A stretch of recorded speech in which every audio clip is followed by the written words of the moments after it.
محمد وبارک وسلم سبحان اللہ و بحمدہ سبحان اللہ العظیم۔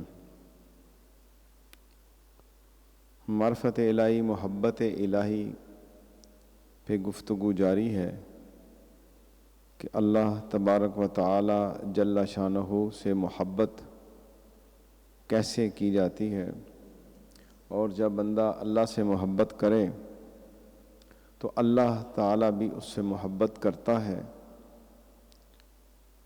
دنیا کے اندر سب سے بڑی عظیم نعمت مومن کے لیے یہ ہے کہ وہ اللہ پاک سے محبت کرے، اللہ سے اپنے تعلق کو مضبوط بنا لے اور اللہ کی بارگاہ کے اندر مقبول ہو جائے، اور وہ اسی صورت میں ہوگا جو بندہ اللہ کی رضا کے مطابق اپنی زندگی کو ڈھالے گا، اپنی زندگی اللہ تبارک و تعالی جل شانہ کی رضا کے مطابق کرے گا۔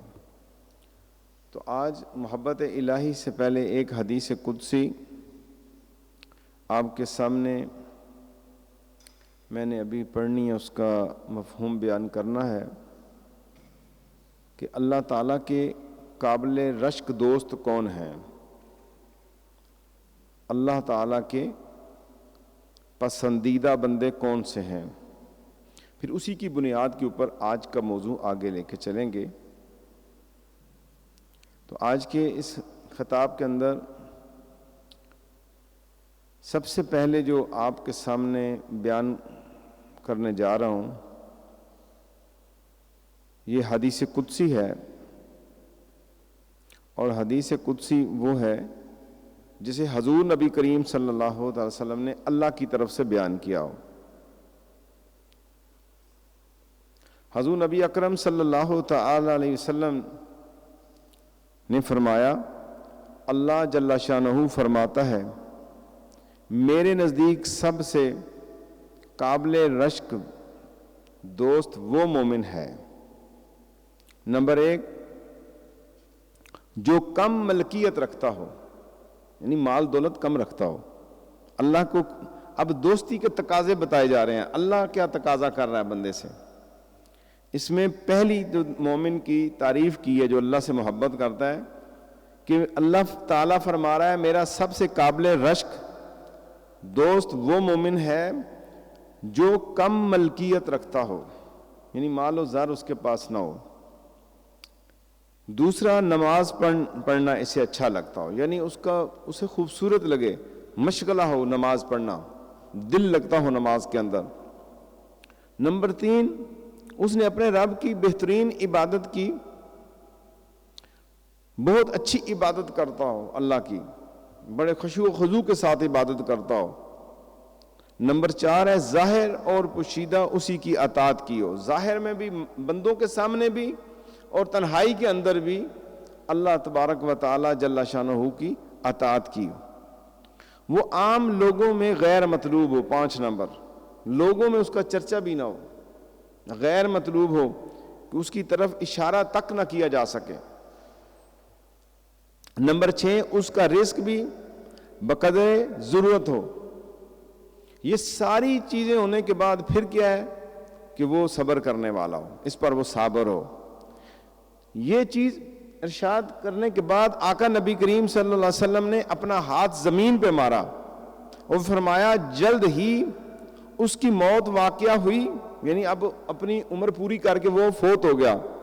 تو پھر کیا ہوا؟ اب اس کے اوپر کیا ہے؟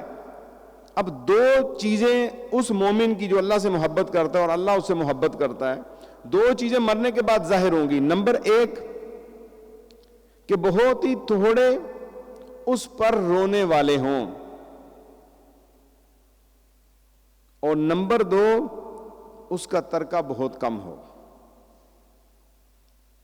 اب 9 چیزوں کا ذکر اس حدیث مبارک کے اندر ہوا ہے۔ اچھا، اس سے یہ مراد نہیں کہ ایسے اولیاء بھی گزرے ہیں جن کے پاس مال دولت بہت تھا، ان کی کافی مقدار میں زکوٰۃ بھی نکلتی تھی۔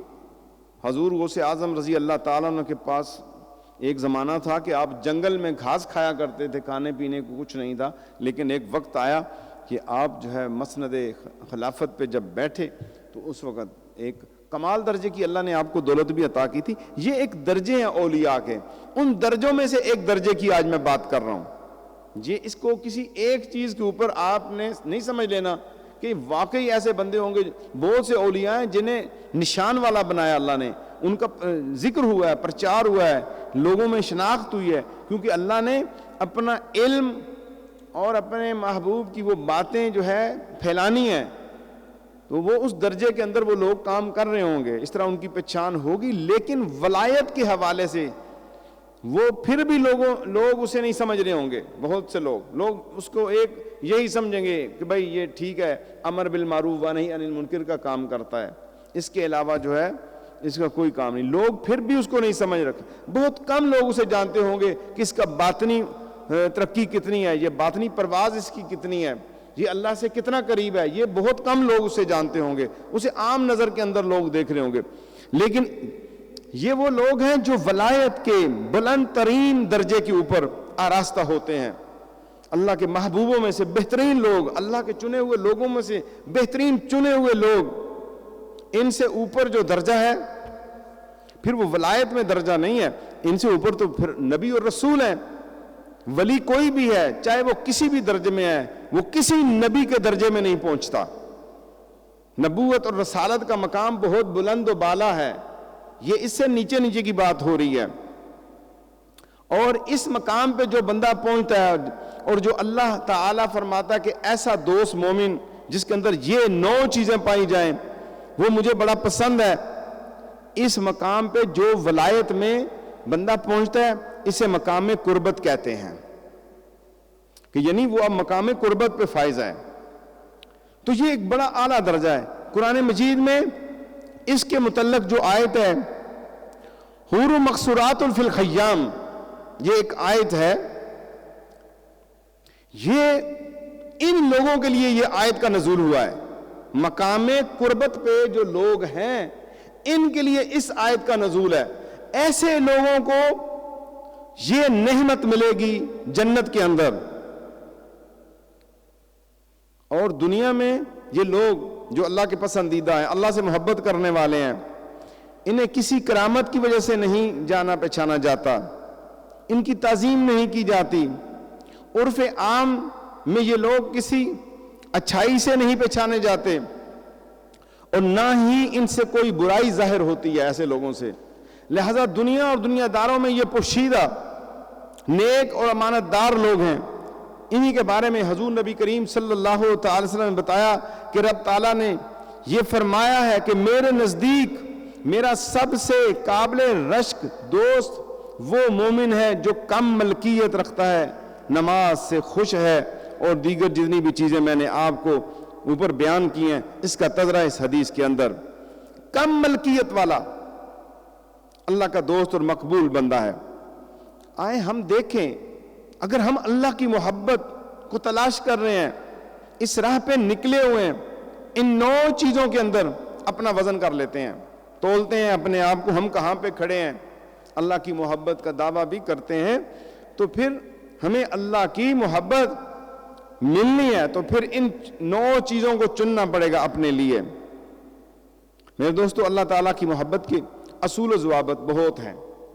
دنیا میں بھی کوئی ملازمت کی جاتی ہے, نوکری لی جاتی ہے, اس کے اصول و ضوابط وضع کرتا ہے ادارہ, اور اس کو پابند کرتا ہے کسی نہ کسی چیز کے اوپر کہ تم نے اپنی نوکری اس طرح کرنی ہے, تم نے اپنی زندگی اس طرح بسر کرنی ہے, تو نے ان اصولوں کے اوپر جو ہے پابند رہنا ہے. یہ ساری چیزیں بتائی جاتی ہیں. ولایت کے اندر ایک خاص چیز میں آپ کو بتاؤں, ایک خاص چیز کی طرف میں اشارہ کرنا چاہتا ہوں. جو اس چیز کے طالب ہیں, اللہ کی محبت کے, اللہ سے دوستی کے جو طالب ہیں, رب کریم سے تعلق وہ بنانا چاہتے ہیں کہ اللہ کے قریب ہو جائیں, اللہ کے دوستوں میں ہو جائیں, ان میں ایک خاص صفت پائی جاتی ہے جس کا میں ایک تذکرہ کرنا چاہتا ہوں. تذکرے تو میرے اس موضوع جتنا بھی چل رہا ہے اس میں بہت سی چیزیں آئیں گی جو اللہ تعالیٰ کے قریب کرنے والی ہیں. ایک بلڈنگ جب بنائی جاتی ہے اس کے اندر بہت سی چیزوں کی ضرورت ہوتی ہے, پھر جا کے ایک بلڈنگ بنتی ہے. اور اللہ نے جب اس انسان کو بنایا تو اس کو بنانے میں بھی اللہ تبارک و تعالیٰ نے کئی چیزیں اسے عطا کی ہیں, اسے آنکھ دی ہے, ناک, کان, ہاتھ, پاؤں, زبان, مختلف چیزیں دی, پھر یہ انسان بنا ہے.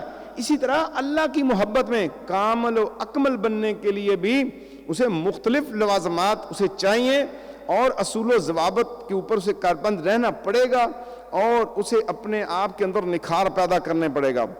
اچھا, خاص چیز آج بتا رہا ہوں آج کے موضوع کے اندر, محبت الہی کے لیے, اللہ کے محبت کے اندر ڈوبنے کے لیے. جو اللہ والے ہوتے ہیں یا اللہ والا بننا چاہتا ہے, اللہ کا دوست بننا چاہتا ہے, اللہ سے محبت کرنا چاہتا ہے, اللہ کا محبوب بننا چاہتا ہے, وہ مفاد پرست نہیں ہوگا. کیا؟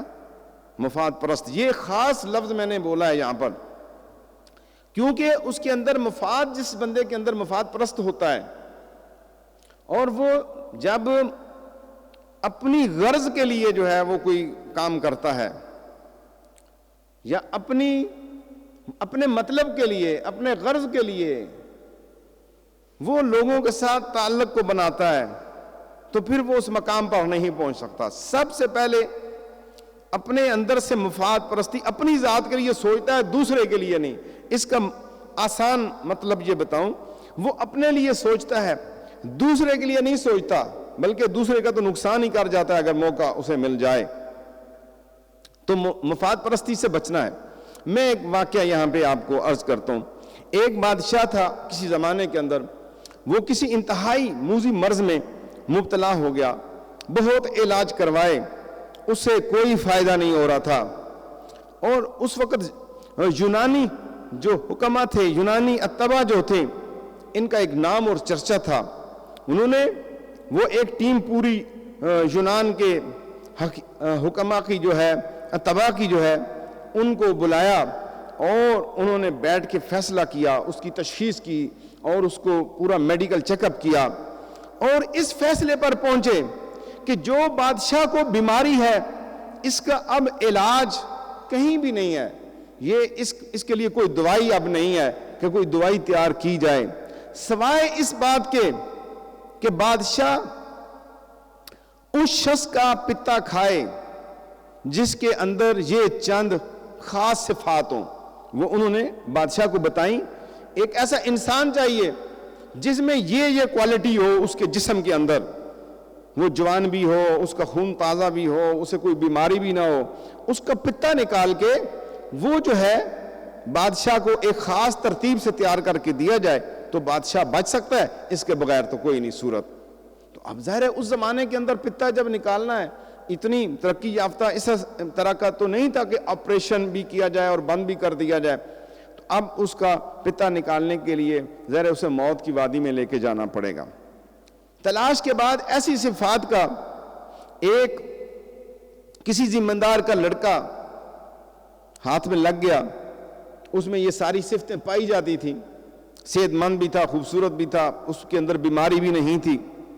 تو بادشاہ نے اس کے والدین کو بلایا, روب دبدبہ بھی جھاڑا, اور کثیر مال و دولت دے کے ان کو راضی کر لیا, اور قاضی نے فتویٰ دے دیا کہ ذل الہی کی سلامتی کے لیے رعیت کے ایک فرد کا خون جائز ہے. اب معاملہ کلیئر ہو گیا. وہ لڑکا بھی گرفتار ہو گیا اور اسے پکڑ کے لے آئے. جلاد اب تلوار سوند کے کھڑا ہے کہ اب اس کو پہلے مارنا ہے, اس کی گردن کو کاٹنا ہے تاکہ اس کی روح نکلے, پھر پتا اس کا نکال لیا جائے. اب سوند کے کھڑا ہے وہ لڑکا جس کو پتا ہے کہ اب کچھ ہی لمحے میں مجھے مار دیا جانا ہے, وہ مسکرا رہا ہے, آسمان کی طرف دیکھ رہا ہے. بادشاہ نے دیکھا کہ یہ اس وقت جب موت اس کے سر پہ ہے یہ مسکرا رہا ہے, اور وہ اسے مخاطب کرتا ہے, اے لڑکے اس وقت بھی تو ہنس رہا ہے, مسکرا رہا ہے, جبکہ ایک تلوار لیے جو ہے جلاد تیرے سر پہ کھڑا ہے. تو اس نے جواب دیا کہ ہاں جی میں مسکرا رہا ہوں. اس نے کہا جہاں پناہ اولاد کو ماں باپ پر ناز ہوتا ہے, غلط فیصلہ قاضی نے دے دیا, میرے ماں باپ نے دنیاوی مال دولت کے لالچ میں مجھے آپ کے سپرد کر دیا, مال دولت لے لیا, قاضی نے قتل کا فتویٰ دے دیا.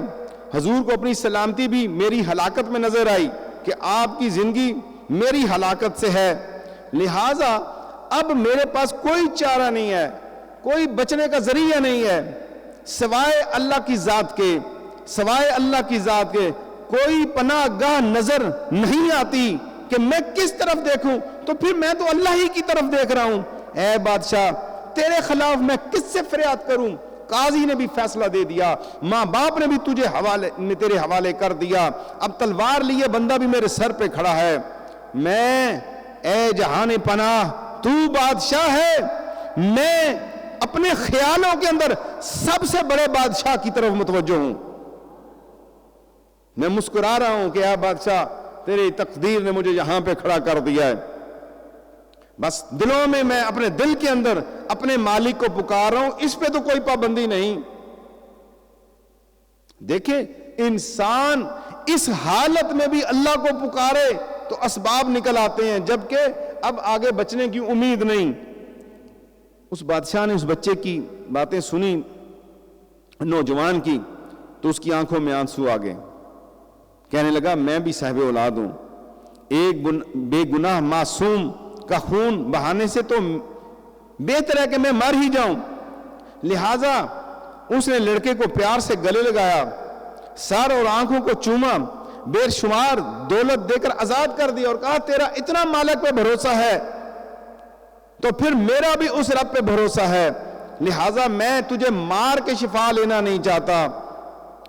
تو پھر کتابوں میں لکھا ہے کہ اللہ تبارک و تعالی نے اسی ہفتے کے اندر اس موذی مرض سے اس کو شفا دی اور اس نے بہت لمبی زندگی پائی بادشاہ نے۔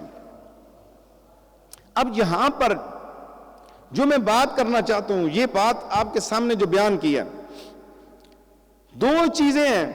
جب اگر یہاں پر اس کا ایک کنکلوژن کرتے ہیں کہ اگر یہاں پر بادشاہ اپنی زندگی بچانے کے لیے ایک زندگی لے لیتا، مفاد پرستی کرتا اور اس کے اختیار میں بھی تھا، اس نے بچنا تو نہیں تھا۔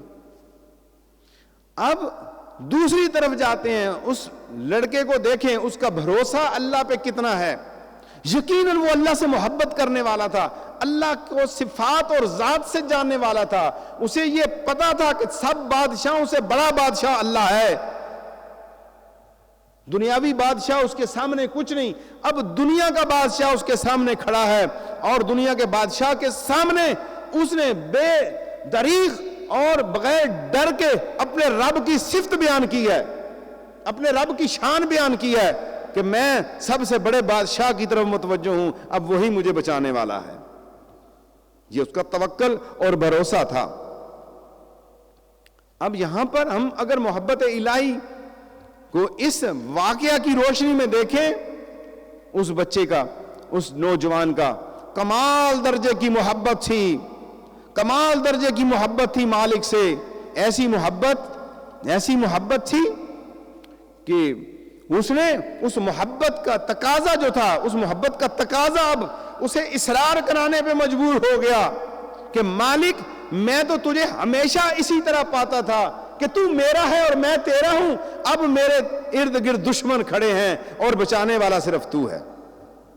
یہ ہے محبت کرنے والے کو اللہ تعالیٰ ایسے بچاتا ہے۔ تو پھر کیوں نہ اس مالک سے محبت کریں کہ پوری دنیا بھی دشمن بن جائے تو اس میں کوئی بچانے والا نہ ہو، کوئی خیر خواہی کرنے والا نہ ہو، تو ایسی صورت کے اندر صرف وہ اللہ جس کی طرف دھیان اور خیال جائے تو وہ بندے کے لیے مدد اور اس کے لیے نازل کر دے۔ تو میرے دوستو، یہ واقعہ ہمارے لیے ایک بہت کھلی عبرت بھی ہے۔ ہم مفاد پرستی نہ کریں۔ مفاد پرستی کی آڑ میں بہت سی حکومتیں بھی غلط فیصلے کر دیتی ہیں، ہمارا یہ نقصان ہو جائے گا، ہمارا یہ نقصان ہو جائے گا۔ جیسے بادشاہ کہتا تھا کہ انسانی خون سے ہی اب میری زندگی ہے، ایک انسان ماروں گا پتے سے میں لے کے میں بچ جاؤں گا، نہیں، پھر جب وہی اس نے بھروسہ کیا تو اللہ نے اسے کئی سال زندگی دے دی۔ آج ہم اللہ پہ بھروسہ کر لیں، اگر اللہ کی محبت کو لینا ہے تو اس میں پہلی چیز بھروسہ ہے، اللہ کی ذات پہ بھروسہ، اور دوسری چیز مفاد پرستی سے نکل آئیں۔ ہم مفاد پرست نہ بن جائیں کہ اپنی ذات کے لیے سوچیں اور دوسرے کو تباہی و بربادی کی طرف لے جائیں۔